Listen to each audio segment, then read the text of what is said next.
Mashhur qirg'iz adibi Chingiz Aytmatovning Jamila qissasi 20-asrning eng go'zal muhabbat qissasi sifatida tan olinib, dunyoning 50 ga yaqin tillariga tarjima qilingan. Asarda nafaqat insonlarning bir-biriga bo'lgan muhabbati, balki vatanga bo'lgan muhabbat ham kuylanadi. Buni qissaning asosiy qahramonlaridan biri Doniyorning aytgan qo'shig'ida ham ko'rishimiz mumkin. Shuningdek, asarning asosiy qahramoni Jamila obrazida esa hayotda muhabbat, sof insoniy fazilatlar o'z aksini topgan. Asar Jamilaning qaynisi bo'lajak rassom Seyit tilida hikoya qilinadi.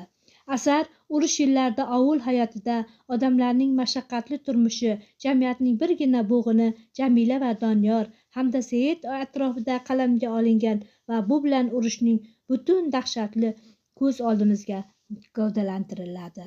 Urush nafaqat erkaklar, balki ayollar ham, bolalar, keksa yoshni baravar mehnat qilishga majbur qiladi. Jumladan, Doniyor bir oyog'i oqsoq bo'lsa-da, butun bir sog'lom odamlar qatorida zahmat tortib mehnat qiladi. U kamgap, og'ir, vazmin, ustida birgina juldir shineli va darbadar hayoti bor. Ammo uni o'ta nachor deb, kambag'al ham deb bo'lmaydi. Doniyorga buyuk va qodir yaratgan tomonidan inom etilgan sohir ovoz ham berilgan bo'lib, u vatanga bo'lgan muhabbatini shu ovozga jo qilib, ajib bir qo'shiq yaratadi. Buni mohir rassom bola Seyit tilida o'qigan o'quvchi go'yo shu ovozni eshitgandek bo'ladi. Seyitning cheksiz muhabbatga limmo-lim qalbi bor. Agar shunday bo'lmaganida bunday go'zal mungli qo'shiqlar yaralmasdi.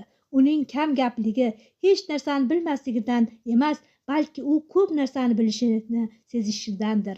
Shu bilan birga uning teran qaysidir ma'noda xotiralarga boy sirli, o'ychan, faqat o'zigagina ayon sehrli dunyosi bor.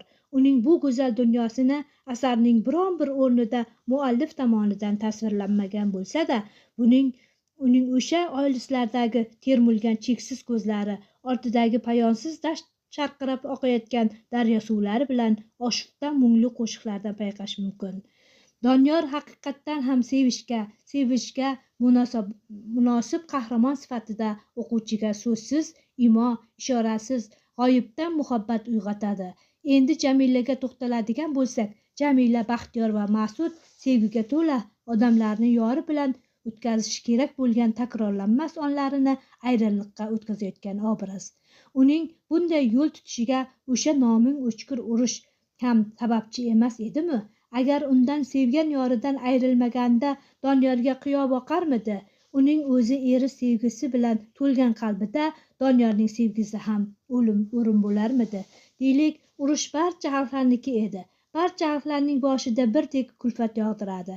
Kimnidir sevgan yoridan, kimnidir dilbandidan, kimnidir mehribon otasidan ayiradi. Bu degani urushda qon kechib yurgan o'g'lonning xotini shartta boshqasi bilan qochib ketish kerak degani ham emas. Ya'ni ammo Jamilaning muhabbatini adibning o'zi ham Doniyorga munosib ko'rgandek bo'ladi. Go'yo bu sevgi qissasi faqat va nafaqat Jamila va Doniyorniki bo'lib qolishi kerakdir. Shunday bo'ladi ham. Jamilaning sof va samimiy beg'ubor dunyosi Doniyorning olami bilan qo'shib payvandlikka, ikki oshiq qalbga xos bo'lgan olam yanada mushtarak bo'lib g'azablashadi. Eng mashaqqatli yo'l jasorat yo'lidir. Jasorat ko'rsatmasdan, qahramonlik qilmasdan tilga tushish, tarixga aylanish mumkinmi axir? Jamila ham sevgi muhabbatga shunday bir jasorat ko'rsatib belgilangan chegarani buzib o'tib, beg'ubor sevgisiga, Doniyorning sevgisiga poyandoz qilmaganida, bugun butun dunyo tan olgan go'zal muhabbat qissasi yaralarmidi?